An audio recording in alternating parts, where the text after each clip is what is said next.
สวัสดีครับมาถึง EP ที่125นี้แล้วนะครับผมสำหรับ EP ที่125นี้เรามาทำ Abstract Logo อย่างนี้กันดีกว่าครับเป็นการเรียกว่า Abstract Logo ได้ไหมเรียกได้แล้วกันนะครับเรียก Abstract Logo นะครับใช้เทคนิคการเบลนรูปเข้าหากันนะครับทำยังไงนั้นเราไปเริ่มทำกันเลยครับเริ่มแรกนะครับผมจะใช้เครื่องมือ Rectangle นี้นะครับผมสร้างรูปสี่เหลี่ยมขึ้นมาก่อนครับจากนั้นนะครับก็เปลี่ยนมาเป็นเครื่องมือ Ellipse Tool นี้นะครับเครื่องมือสร้างวงกลมนะครับสร้างวงกลมขึ้นมาให้กึ่งกลางเขาอยู่ที่มุมนี้นะครับ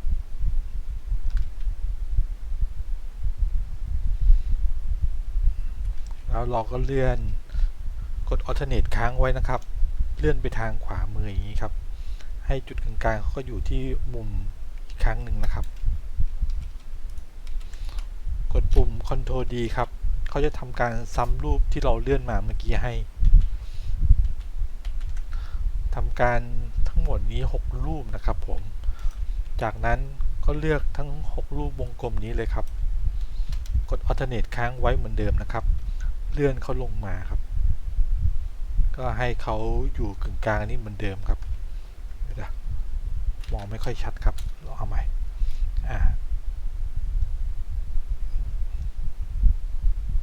ใช่ไหมฮะน่าจะได้นะครับประมาณนี้จากนั้นก็กด Ctrl D เหมือนเดิมนะครับเพื่อทำซ้ำให้ได้6แถวเหมือนกันนะครับเพื่อจะได้เป็นรูปสี่เหลี่ยมจัตุรัสทั้งหมดเลยครับผมทำการเลือกรูปทั้งหมดนี้นะครับฟิลเขาให้เป็นสีดำครับผมแล้วมาที่ Object นะครับ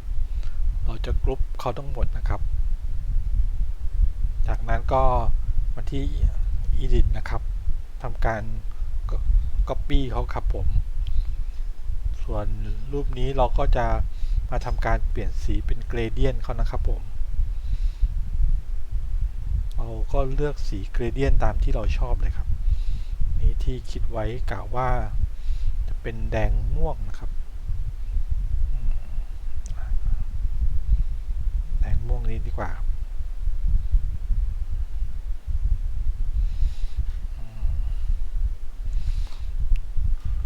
มาที่คำสั่ง edit แล้วก็ผ่าน in back นะครับเพื่อวางรูปที่เรา copy สีดำไปเมื่อกี้นะครับจากนั้นก็ย่อเขาลงมาแล้วก็เลือกทั้งหมดอีกครั้งหนึ่งครับมาที่คำสั่ง object นะครับแล้วก็ blend นะครับแล้วก็ make ครับมาที่คำสั่ง object อีกครั้งหนึ่ง blend นะครับแล้วก็ blend option เลือก specify step นี้นะครับเลือกสักประมาณ20ครับตอนนี้ก็จะได้มาแล้วนะครับผมแล้วก็จะมาเลือกตัวด้านล่างสุดเมื่อกี้นะครับสีดำคลิกขวามือนะครับมาที่ isolate selected group นี้นะครับเลือกสีดำด้านล่างนะครับทำการหมุนเขานะครับสักประมาณนี้ก็ได้ครับเพื่อให้รูปเขาบิดมาหรือว่าถ้าเห็นว่ามันยังน้อยไปก็อาจจะอีกนิดนึงก็ได้ครับคลิกขวาอีกครั้งนะครับแล้วก็ exit isolation mode นี่นะครับ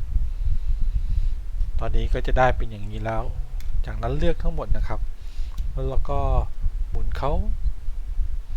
45องศาครับผมใหญ่กว่าอาร์ตบอร์ดนี้เราก็ทำการย่อลงมาครับ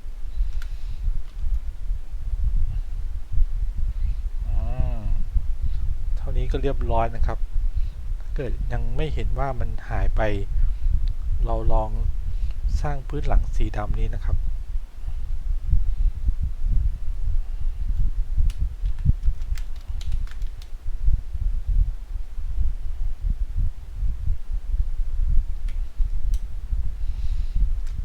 เท่านี้ก็เรียบร้อยแล้วนะครับผมถ้าเกิดเรายังเห็นว่าเขายังไม่ดูสมูทนั้นเราก็จะมาที่ Object นะครับ Blend แล้วก็ Blend Option อีกครั้งหนึ่งมาเพิ่มตรงนี้สัก30ก็ได้ครับ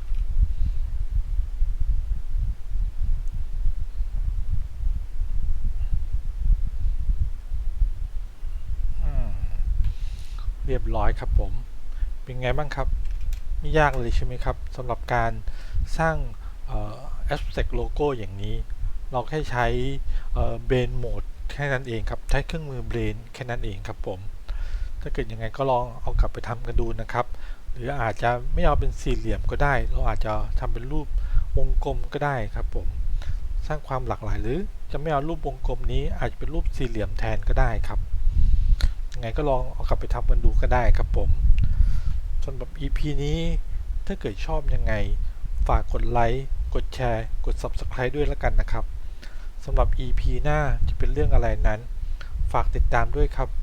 สำหรับ EP นี้สวัสดีครับ